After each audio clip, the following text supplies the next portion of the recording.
حلیم کو حلیم کہنا یہ بھی ایک سوال تھا. لوگ کہتے ہیں کہ جی حلیم اللہ کا نام ہے تو کھانے پینے کی چیز کو ہم حلیم کیوں کہتے ہیں؟ دیکھیں، جب اللہ کے لیے لفظ حلیم استعمال کیا جاتا ہے اس کا مفہوم کچھ اور ہوتا ہے، جب دیکھ کے لیے استعمال کیا جاتا ہے اس کا مفہوم کچھ اور ہوتا ہے. تو اس میں کسی کا تصور بھی نہیں جاتا کہ میں اللہ کا نام لے رہا ہوں. یہ بالکل ایسے ہی ہے جیسے اردو میں صلواتوں کا مفہوم کچھ اور ہے. ہم کہتے ہیں اتنی صلواتیں سنا کے چلا گیا، حالانکہ صلوات تو درود کو کہتے ہیں اور نماز کو بھی کہتے ہیں صلات. تو اب کیا یہ لفظ استعمال جائز نہیں ہوگا؟ ظاہر ہے جائز ہے. اردو میں اس کا مفہوم کچھ اور ہے، عربی میں اس کا مفہوم کچھ اور ہے. بلکہ بعض دفعہ ایک ہی زبان میں ایک لفظ دو مختلف معنوں کے لیے استعمال ہو رہا ہوتا ہے تو اس میں کوئی بھی پابندی نہیں لگاتا. جاریہ عربی میں باندی کو بھی کہتے ہیں، جاریہ عربی میں کشتی کو بھی کہتے ہیں.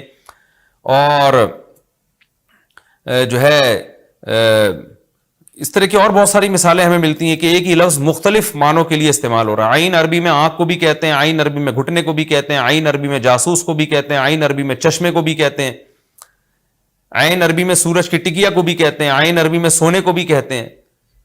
تو اس طرح بہت سارے نام مختلف معنوں میں استعمال ہوتے ہیں. موسیٰ کا جو لفظ ہے عربی میں اس طرح کو کہتے ہیں بلیڈ، جس سے حلق کیا جاتا ہے نا، حاجی لوگ جو سر منڈواتے ہیں اس کو موسیٰ کہتے ہیں. حالانکہ موسیٰ جو ہے حضرت موسیٰ علیہ السلام کا نام بھی ہے. لیکن جو عربی جو جانتا ہے جب وہ بلیڈ کے لیے موسیٰ کا لفظ استعمال کرے گا تو اس کے ذہن میں حضرت موسیٰ کا تصور ہی نہیں ہوگا. اور جب حضرت موسیٰ علیہ السلام کے لیے موسیٰ کا لفظ استعمال کرے گا تو بلیڈ کی طرف اس کا دماغ ہی نہیں جائے گا.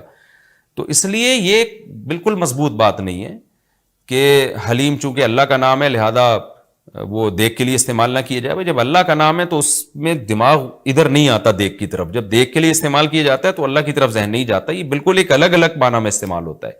تو اس لیے اتنا تکلف نہیں کریں جتنی جو لا تشددوا فیشدد اللہ علیکم. صحیح حدیث ہے، اللہ نے نبی نے فرمایا اپنے اوپر خامخواہ کی پابندیاں مت لگاؤ ورنہ اللہ بھی لگانا شروع کر دے گا. اللہ بھی تمہارے اوپر پابندیاں لگائے گا. اللہ کیسے لگائے گا؟ یعنی اللہ بھی تمہیں مشکل میں ڈال دے گا.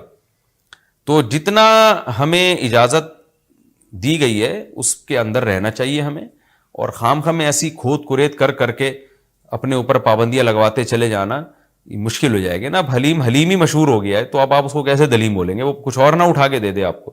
تو اس میں کوئی حرج نہیں ہے کہ کیونکہ لغت بتاتی ہے، زبان بتاتی ہے کہ کس وقت کس لفظ کا کیا معنی ہے. اس میں کوئی حرج نہیں ہے اگر آپ یہ حلیم کو حلیم ہی کہیں، کوئی گناہ نہیں ہے انشاءاللہ اس میں.